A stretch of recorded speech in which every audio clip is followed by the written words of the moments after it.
ਜਿਹੜੇ ਕਾਂਗਰਸ ਤੋਂ ਉਮੀਦਵਾਰ ਨੇ ਦਲਵੀਰ ਸਿੰਘ ਗੋਲਡੀ, ਉਹਨਾਂ ਵੱਲੋਂ ਵੀ ਜਿਹੜਾ ਭਗਵੰਤ ਮਾਨ ਨੂੰ ਚੈਲੰਜ ਹੈ ਉਹ ਕੀਤਾ ਗਿਆ ਹੈਗਾ। ਉਹ ਸਾਡੇ ਨਾਲ ਉਹਨਾਂ ਨਾਲ ਗੱਲ ਕਰ ਲੈਣੇ। ਫਿਰ ਜੀ ਕਿਵੇਂ ਦੇਖਦੇ ਹੋ ਇਸ ਵਾਰ ਜਿਹੜਾ ਤੁਸੀਂ ਚੈਲੰਜ ਕਰ ਰਹੇ ਹੋ, ਜਿਹੜਾ ਇਸ ਸਮੇਂ ਜਿਹੜਾ ਸੀਐਮ ਫੇਸ ਐਲਾਨੇ ਗਏ ਨੇ ਆਮ ਆਦਮੀ ਪਾਰਟੀ ਤੋਂ ਉਮੀਦਵਾਰ ਨੇ ਭਗਵੰਤ ਮਾਨ ਜੀ, ਉਹਨਾਂ ਨੂੰ ਵੀ ਉਹ ਜਿਹੜਾ ਮੈਂਬਰ ਪਾਰਲੀਮੈਂਟ ਆਪਣਾ ਜਿਹੜਾ ਸੰਸਦ ਦਾ ਜਿਹੜਾ ਅਹੁਦਾ ਹੈਗਾ ਉਹ ਛੱਡ ਕੇ ਚੋਣ ਲੜਨ, ਹਾਂਜੀ ਕਿਵੇਂ ਲੱਗ ਰਿਹਾ ਹੈਗਾ ਵੀ ਟੱਕਰ ਕਿਸ ਤਰ੍ਹਾਂ ਦੀ ਹੋਵੇਗੀ? ਦੇਖੋ ਟੱਕਰ ਤਾਂ ਉਹੀ ਜੀ ਹੁੰਦੀ ਹੈ ਵੀਰ ਜੀ, ਕਿਉਂਕਿ ਸਾਹਮਣੇ ਉਮੀਦਵਾਰ ਤਾਂ ਕਿਸੇ ਨਾ ਕਿਸੇ ਪਾਰਟੀ ਤੋਂ ਕੋਈ ਨਾ ਕੋਈ ਇਲੈਕਸ਼ਨ ਲੜਦਾ ਹੀ ਹੈ। ਤੇ ਇਸ ਵਾਰ ਥੋੜਾ ਜਿਹਾ ਇਹ ਹੈ ਕਿ ਉਹਨਾਂ ਨੂੰ ਥੋੜਾ ਜਿਹਾ ਜੇ ਹੈ ਕਿ ਉਹਨਾਂ ਨੂੰ ਹਰੇਕ ਬੰਦਾ ਕਹਿ ਰਿਹਾ ਕਿ ਉਹ ਵੱਡਾ ਫੇਸ ਨੇ, ਵੱਡਾ ਹੋਆ, ਪਰ ਮੈਂ ਕਹਿ ਰਿਹਾ ਕਿ ਵੱਡਾ ਰਾਜਨੀਤੀ 'ਚ ਫੇਸ ਨਹੀਂ ਹੁੰਦਾ, ਵੱਡਾ ਰਾਜਨੀਤੀ 'ਚ ਕੰਮ ਕਰਨ ਵਾਲਾ ਬੰਦਾ ਹੁੰਦਾ, ਜਿਹੜਾ ਲੋਕਾਂ ਦੀ ਸੇਵਾ ਕਰਦਾ ਹੋਵੇ, ਉਹ ਵੱਡਾ ਹੁੰਦਾ। ਤੇ ਜੇ ਆਪਾਂ ਹੁਣ ਮੈਂ 5 ਸਾਲ ਉਰੇ ਆਇਆ ਹੀ ਨਾ ਹੁੰਦਾ, ਠੀਕ ਹੈ ਨਾ ਜੀ, ਤੇ ਉਦੋਂ ਬਾਅਦ ਇੱਧਰ ਉਵੇਂ ਸੇਮ ਹੀ ਭਗਵੰਤ ਮਾਨ ਆਏ ਨੇ ਉਰੇ, ਠੀਕ ਹੈ। ਜੇ ਬਾਈ ਚਾਂਸ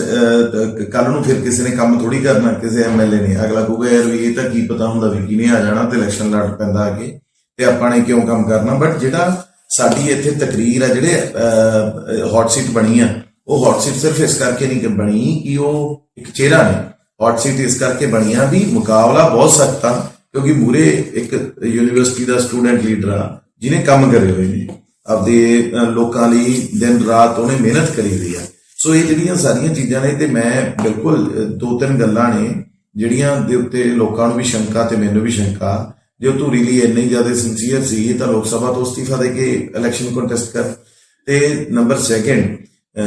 ਕਿਉਂਕਿ ਦੋਵੇਂ ਹੱਥਾਂ 'ਚ ਉਹ ਲੱਡੂ ਰੱਖਣਾ ਚਾਹੁੰਦੇ ਨੇ, ਤੇ ਨੰਬਰ 2 ਕਿ ਆਪਾਂ ਬਹੁਤਾ ਜ਼ਿਆਦਾ ਚੱਕਰ 'ਚ ਨਾ ਪਈਏ, ਆਪਾਂ ਕਿਉਂ ਨਾ ਦੋਵੇਂ ਡਿਬੇਟ ਕਰ ਲਈਏ ਕਿ ਮੈਂ ਧੂਰੀ 'ਚ ਕੀ ਕੰਮ ਕਰਿਆ ਤੇ ਉਹਨਾਂ ਨੇ ਲੋਕ ਸਭਾ ਦੇ ਵਿੱਚ ਰਹਿੰਦੇ ਹੋਏ ਧੂਰੀ ਲਈ ਕੀ ਕੰਮ ਕਰਿਆ, ਠੀਕ ਹੈ ਨਾ। ਆਪਾਂ ਪੱਲਾ ਤਾਂ ਝਾੜ ਨਹੀਂ ਸਕਦੇ ਕਿ ਮੈਂ ਤਾਂ ਹੀ ਲੋਕ ਸਭਾ 'ਚ ਕੋਈ ਕੰਮ ਨਹੀਂ ਕਰ ਵੀ ਮੇਰੇ ਕੋਲੇ ਹਲਕਾ ਵੱਡਾ ਜੀ ਜਾਂ ਕੁਛ ਹੋਰ ਆ ਜੀ, ਕੁਛ ਨਾ ਕੁਛ ਤਾਂ ਕਰਿਆ ਹੋਊਗਾ ਨਾ, ਕਿਉਂਕਿ ਥੋੜਾ ਪਾਰਟ ਆ ਉਹ ਲੋਕ ਸਭਾ। ਜੇ ਤੁਹਾਡੇ ਕੋਲੇ 9 ਲੋਕ ਸਭਾ ਨੇ ਤਾਂ ਉਨੀਆਂ ਹੀ ਤੁਸੀਂ ਕਮੇਟੀਆਂ ਦੇ ਮੈਂਬਰ ਵੀ ਹੁੰਦੇ ਹੋ, ਉਹਨਾਂ ਤੁਹਾਡੇ ਕੋਲੇ ਫਿਕਸ ਜਿਹੜਾ ਪੱਕਾ ਅਮਾਉਂਟ ਵੀ ਤੁਹਾਡੇ ਕੋਲੇ ਜਿਹੜੀ ਪਾਰਟੀਆਂ ਦੀ ਆਉਂਦੀ ਆ। ਤੇ ਹੁਣ ਤਾਂ ਮੈਨੂੰ ਲੱਗਦਾ ਤਕਰੀਬਨ ਉਹਦੇ 'ਚ ਵੀ ਬਹੁਤ ਗੁਣਾ ਵਾਧਾ ਹੋ ਗਿਆ ਜਿਹੜਾ ਪਿਛਲੀ ਟਰਮ ਤੋਂ ਜਿਹੜਾ MP ਨੂੰ ਪੈਸੇ ਮਿਲਦੇ ਨੇ। ਤੇ ਫਿਰ ਵੀ ਆਪਾਂ ਕੁਝ ਕਰ ਨਾ ਪਾਈਏ ਤੇ ਮੈਨੂੰ ਲੱਗਦਾ ਕਿ ਫਿਰ ਆਪਾਂ ਆਪਣੀ ਜ਼ਿੰਮੇਵਾਰੀ ਸਹੀ ਤਰੀਕੇ ਨਾਲ ਨਿਭਾ ਨਹੀਂ ਪਾ ਰਹੇ। ਜਿਵੇਂ ਤੁਸੀਂ ਯੂਨੀਵਰਸਿਟੀ ਪੋਲਿਟਿਕਸ ਦੇ ਵਿੱਚੋਂ ਨਿਕਲ ਕੇ ਬਾਹਰ ਆਏਗੇ, ਇਸ ਵਾਰ ਜਿਵੇਂ ਤੁਸੀਂ ਯੂਨੀਵਰਸਿਟੀ ਦੇ ਵਿੱਚ ਵੀ ਰਹੇ, ਉੱਥੇ ਵੀ ਰਾਜਨੀਤੀ ਦੇ ਵਿੱਚ ਸਰਗਰਮ ਰਹੇ, ਪਰ ਇੱਥੇ ਵੀ ਪਿਛਲੇ 5 ਸਾਲਾਂ ਤੋਂ ਰਾਜਨੀਤੀ ਦੇ ਵਿੱਚ ਸਰਗਰਮ ਰਹੇ ਹੋਗੇ ਨਾ, ਤਾਂ ਫਰਕ ਕੀ ਦੇਖਦੇ ਯੂਨੀਵਰਸਿਟੀ ਨੂੰ ਤੇ ਇੱਥੇ ਧੂਰੀ ਦੇ ਵਿੱਚ ਵਿਧਾਇਕ ਰਹੇ 5 ਸਾਲ, ਫਰਕ ਕਿਵੇਂ ਲੱਗਦਾ? ਫਰਕ ਕਾਫੀ ਆ। Student politics totally different politics ਆ ਜੀ ਮੇਨ ਸਟ੍ਰੀਮ ਪੋਲਿਟਿਕਸ ਤੋਂ। ਉੱਥੇ ਯਾਨੀ ਕਿ ਪੱਕੀਆਂ ਕੋਈ ਪਾਰਟੀਆਂ ਨਹੀਂ ਹੁੰਦੀਆਂ, ਤੁਸੀਂ ਸਿੱਧਾ ਚੰਗੇ ਬੰਦੇ ਨੂੰ ਜਿਹੜਾ ਚੰਗਾ ਇਨੀਸ਼ੀਏਟਿਵ ਲੈਂਦਾ ਤੁਸੀਂ ਉਸ ਬੰਦੇ ਦੀ ਸਪੋਰਟ ਕਰਦੇ ਹੋ, ਤੇ ਮੁੱਦਿਆਂ ਦੀ ਰਾਜਨੀਤੀ ਆ, ਕਿਹਨੇ ਕੰਮ ਕਰਵਾਏ ਕਿਹਨੇ ਨਹੀਂ ਕਰਵਾਏ, ਉਰੇ ਕੰਮ ਆ ਸੈਲੀਬ੍ਰਿਟੀਆਂ ਦਾ, ਠੀਕ ਹੈ ਨਾ ਜੀ। ਤੇ ਇਹ ਚੀਜ਼ਾਂ ਜਿਹੜੀਆਂ ਨੇ ਇਹ ਮੈਨੂੰ ਲੱਗਦਾ ਕਿ ਜਿਵੇਂ ਹਰ ਇੱਕ ਬੰਦੇ ਦਾ ਪ੍ਰੋਫੈਸ਼ਨ ਹੁੰਦਾ ਨਾ ਜੀ, ਤੁਸੀਂ ਸਪੋਜ਼ ਕਰੋ ਪੱਤਰਕਾਰਤਾ ਕਰ ਰਹੇ ਹੋ, ਤੁਸੀਂ ਪਹਿਲਾਂ ਮਾਸ ਕਮਿਊਨੀਕੇਸ਼ਨ ਕਰੀ ਹੋਣੀ ਆ, ਫਿਰ ਤੁਸੀਂ ਇਹ ਲਾਈਨ 'ਚ ਆਏ ਹੋਣਗੇ। ਹੁਣ ਤੁਹਾਡੇ ਵਾਲਾ ਕੰਮ ਮੇਰੇ ਤੋਂ ਨਹੀਂ ਹੋ ਸਕਦਾ, ਚਾਹੇ ਮੈਂ ਜਿੰਨਾ ਮਰਜ਼ੀ ਜ਼ੋਰ ਲਾ ਲਾਂ, ਪਰ ਜਿਹੜਾ ਮੈਂ ਕਰ ਰਿਹਾ ਉਹ ਤੁਹਾਡੇ ਤੋਂ ਨਹੀਂ ਹੋਣਾ। ਹਰ ਇੱਕ ਬੰਦੇ ਦਾ ਪ੍ਰੋਫੈਸ਼ਨ ਹੁੰਦਾ ਕਿ ਉਹਨੇ ਕਿਹੜੀ ਚੀਜ਼ ਕਰਨੀ ਆ। ਤੇ ਆਪਣੇ ਇੱਥੇ ਜਿਹੜੀ ਤਰਾਸਦੀ ਆ ਉਹ ਇਹ ਆ ਕਿ ਤੁਸੀਂ ਥੋੜਾ ਜਿਹਾ ਕਿਸੇ ਵੀ ਚੀਜ਼ 'ਚ ਹਾਈਪ ਰੇਟ ਹੁੰਦੀ ਹੈ ਤੁਹਾਡੀ, ਫਿਰ ਉਸ ਤੋਂ ਬਾਅਦ ਤੁਸੀਂ ਐਂਡ 'ਚ ਲੀਡਰੀ ਵੱਲ ਨੂੰ ਆ ਜਾਂਦੇ ਹੋ। ਸੋ ਜਿਹੜੀਆਂ ਇਹ ਚੀਜ਼ਾਂ ਨੇ ਇਹ ਕਿਤੇ ਨਾ ਕਿਤੇ ਸਹੀ ਲੀਡਰਾਂ ਨੂੰ ਜਿਹੜਾ ਉਹਨਾਂ ਦਾ ਬਣਦਾ ਹੱਕ ਆ ਜਾਣੀ ਕਿ ਉਹਦੇ ਤੋਂ ਵਾਂਝੇ ਰੱਖਦੀਆਂ ਨੇ। ਸੋ ਮੈਨੂੰ ਲੱਗਦਾ ਕਿ ਹੁਣ ਜਿਹੜੇ ਲੋਕ ਅਵੇਅਰ ਹੋ ਚੁੱਕੇ ਨੇ, ਜਿਹੜੀ ਧੂਰੀ ਦੀ ਚੋਣ ਆ ਇਹ ਸਾਰੇ ਸਮੀਕਰਨ ਬਦਲ ਦੂਗੀ। ਸਾਰਾ ਜੋ ਪੁਰਾਣਾ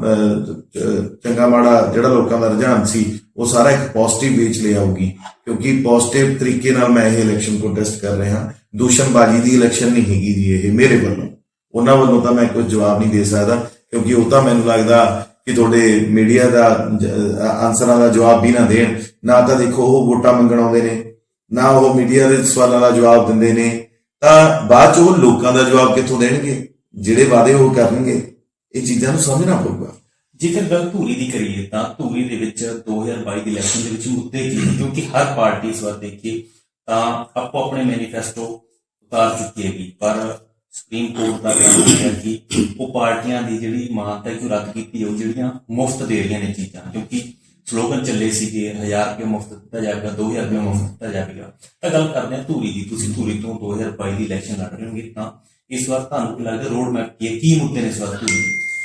ਤੁਸੀਂ ਨੇ ਦੇਖਿਆ ਹੋਣਾ ਵੀ ਕਿਸੇ ਨੇ ਸੁਪਰੀਮ ਕੋਰਟ ਦੀ ਇਹ ਗੱਲ ਹੈ ਜਿਹੜੀ ਤੁਸੀਂ ਕਰ ਰਹੇ ਹੋ ਕਿ ਜਿਹੜੇ ਫ੍ਰੀ ਚੀਜ਼ਾਂ ਦੇ ਰਹੇ ਨੇ ਉਹਨਾਂ ਦੀ ਮਾਨਤਾ ਰੱਦ ਕੀਤੀ ਜਾਵੇ। ਸੋ ਜਿਹੜੇ ਧੂਰੀ ਦੇ ਮੁੱਦੇ ਨੇ ਇਹਨਾਂ 'ਚ ਕਾਫੀ ਤਰੀਕੇ ਨਾਲ ਤਾਂ ਮੈਂ ਕੰਮ ਕਰ ਚੁੱਕਿਆ, ਗਲੀਆਂ ਸੜਕਾਂ ਦੇ ਉੱਪਰ, ਸਪੋਰਟਸ ਸਟੇਡੀਅਮਸ ਦੇ ਉੱਪਰ, ਐਜੂਕੇਸ਼ਨ ਦੇ ਉੱਪਰ, ਪਰ ਹਜੇ ਬਹੁਤ ਕੰਮ ਬਾਕੀ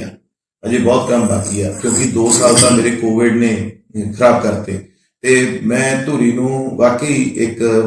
ਜਿਹਨੂੰ ਪੂਰੇ ਵਿਸ਼ਵ ਦੇ ਵਿੱਚ ਯਾਨੀ ਕਿ ਧੂਰੀ ਨੂੰ ਚਮਕਾਉਣਾ ਚਾਹਣਾ। ਮੈਨੂੰ ਕੋਈ ਲਾਲਚ ਨਹੀਂ ਹੈਗਾ ਕਿ ਮੈਂ CM ਬਣਾ, ਮੈਨੂੰ ਕੋਈ ਲਾਲਚ ਨਹੀਂ ਕਿ ਮੈਂ ਕੋਈ ਮੰਤਰੀ ਬਣਾ, ਮੈਨੂੰ ਕੋਈ ਲਾਲਚ ਨਹੀਂ ਕਿ ਮੈਂ ਫਲਾਣੀ ਚੀਜ਼ ਤੇ ਜਾਵਾਂ। ਮੈਨੂੰ ਮੇਰੇ ਲੋਕਾਂ ਨੇ ਪਿਆਰ ਦਿੱਤਾ, ਮੈਂ ਤਾਂ MLA ਰਹਿ ਕੇ ਹੀ ਕੋਸ਼ਿਸ਼ ਕਰਨੀ ਹੈ ਕਿ ਇੱਕ ਬੈਸਟ ਚੀਜ਼ ਤੁਸੀਂ ਆਪਣੀ ਕਨਸਟੀਟਿਊਐਂਸੀ 'ਚ ਕਿਉਂ ਨਹੀਂ ਕਰ ਸਕਦੇ, ਉਹਨੂੰ ਇੱਕ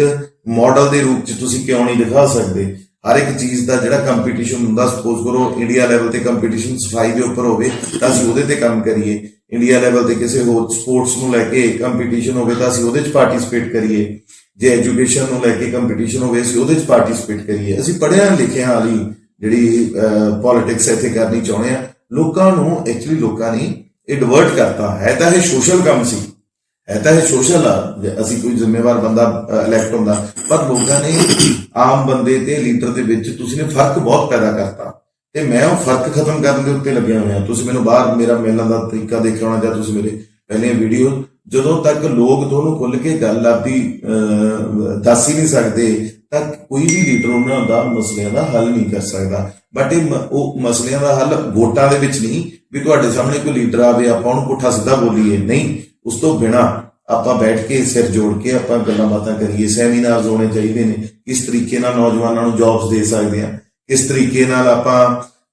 ਹੈਲਥ ਦੇ ਉੱਪਰ ਕੰਮ ਕਰ ਸਕਦੇ ਹਾਂ, ਕਿਸ ਤਰੀਕੇ ਨਾਲ ਆਪਾਂ ਸਪੋਰਟਸ ਦੇ ਉੱਪਰ ਕੰਮ ਕਰ ਸਕਦੇ ਹਾਂ, ਕਿਸ ਤਰੀਕੇ ਨਾਲ ਆਪਾਂ ਬੈਸਟ ਐਜੂਕੇਸ਼ਨ ਦੇ ਸਕਦੇ ਹਾਂ। ਸੋ ਇਹ ਸਾਰੀਆਂ ਚੀਜ਼ਾਂ ਦੇ ਉੱਪਰ ਜਿਹੜਾ ਮੇਰਾ ਫੋਕਸ ਆ। ਮੈਂ ਪਿੱਛੇ ਜੇ ਕੈਨੇਡਾ ਮੈਨੂੰ ਸਨਮਾਨਿਤ ਕੀਤਾ ਗਿਆ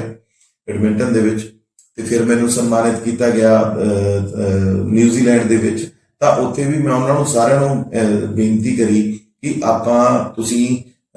ਜਿਹੜਾ ਆਪਣੇ ਪਿੰਡਾਂ ਨੂੰ ਗੋਦ ਲਓ, ਉੱਥੇ ਐਜੂਕੇਸ਼ਨ ਸਿਸਟਮ ਨੂੰ ਠੀਕ ਕਰੋ, ਉੱਥੇ ਤੁਸੀਂ ਸਪੋਰਟਸ ਦੇ ਉੱਪਰ ਜ਼ੋਰ ਲਾਓ, ਉੱਥੇ ਤੁਸੀਂ ਹੈਲਥ ਸਿਸਟਮ, ਕਿਉਂਕਿ NRIs ਭਰਾਵਾਂ ਦੇ ਦਿਲਾਂ 'ਚ ਬਹੁਤ ਦਰਦ ਆ। ਦੇਖੋ ਜਿਹਨੇ ਘਰ ਛੱਡਿਆ ਹੁੰਦਾ ਉਹਦੇ ਹਮੇਸ਼ਾ ਦਿਲ 'ਚ ਜਾਣੀ ਕਿ ਆਪਦਾ ਘਰ ਵਸਦਾ। ਸੋ ਉਹ ਕੰਮਾਕਾਰਾਂ ਲਈ ਬਾਹਰ ਗਏ ਹੋਏ ਨੇ, ਬਟ ਉਹਨਾਂ ਦੇ ਅੱਜ ਵੀ ਜਿਹੜਾ ਪੰਜਾਬ ਆ ਤੇ ਪੰਜਾਬੀਅਤ ਆ ਉਹਨਾਂ ਦੇ ਦਿਲਾਂ 'ਚ, ਉਹਨਾਂ ਦੇ ਖੂਨ 'ਚ ਵਸਦੀ ਹੈ। ਸੋ ਇਹ ਜਿਹੜੀਆਂ ਸਾਰੀਆਂ ਚੀਜ਼ਾਂ ਦੇ ਉੱਪਰ ਮੈਨੂੰ ਲੱਗਦਾ ਕਿ ਸਾਨੂੰ ਇੱਕ ਦੂਸਰੇ ਨੂੰ ਖਿੱਚੜ ਸੁੱਟਣ ਤੋਂ ਇਲਾਵਾ, ਇੱਕ ਦੂਸਰੇ ਨੂੰ ਪੁੱਠਾ ਸਿੱਧਾ ਬੋਲਣ ਤੋਂ ਇਲਾਵਾ ਹੈਲਦੀ ਡਿਬੇਟਸ ਹੋਣੀਆਂ ਚਾਹੀਦੀਆਂ।